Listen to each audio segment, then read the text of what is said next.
For those of you viewers asking yourself, what year is it? Don't go double checking your calendars. It's not 2007, and though Crackdown 3 can feel like a love letter to the original title, after a 9-year period between games and 5 years in the making, has the wait been worth it to step up your game?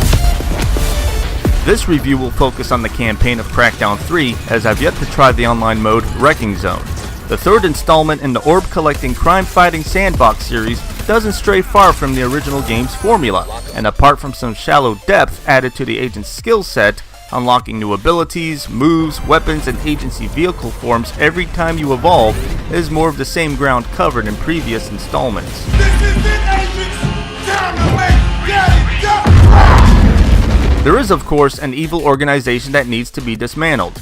Terra Nova Incorporated, found responsible for the blackout attacks in which power around the world is cut off, is tracked to the city of New Providence.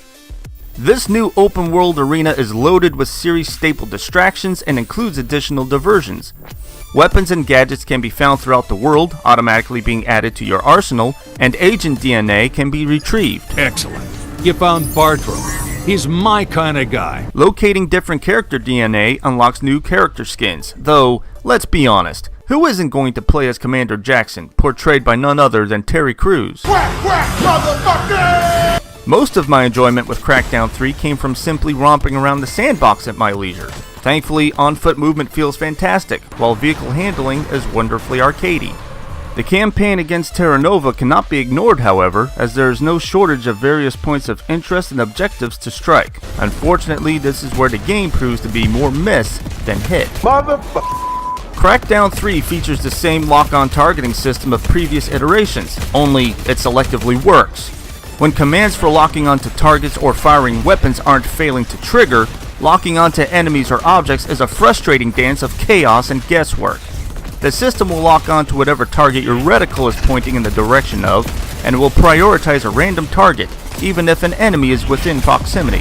What's more is that Crackdown 3's combat mechanics can prove contradictory. In spite of the game fully encouraging the skills for kills mentality, shields recharge over time when damaged, while kills replenish small portions of your shield.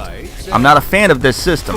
In spite of being encouraged to step up my boom in escalating firefights or higher difficulty settings, I found myself having to step back and retreat if I didn't die first. And die I did, as the game's difficulty tends to randomly spike while I struggled with the controls. Good thing death isn't forever. Though death is but a minor inconvenience, it's an annoying one nonetheless. Death not only results in irritating remarks from the game's unlikable and borderline annoying female accomplice, Time for another regen. I've seen you in worse shape. You need to be careful out there. but results in enemies being respawned. Damaged or destroyed objectives within the world persist, however, making difficult battles unnecessarily frustrating, as I did not appreciate having to chew through respawned enemies, feeling as though I had made no progress at all towards my goals. Instead of stepping up my boom, I was stepping up my rage. Further technical issues surface, with visuals periodically darkening or discoloring, repetitive dialogue, and audio cutting out. Listen up! For me, Crackdown 3 is an enigma. Though I enjoy the game as much as it proves to be irritating, I also get a welcome sense of nostalgia as I leap for agility orbs and receive transmissions from the agency director. There's comfort in a good explosion. Nostalgia aside, Crackdown 3 is certainly not without its faults, and unfortunately, those shortcomings cannot be hidden by any amount of explosive boom! Crackdown 3 earns a 3 out of 5. This is far from over.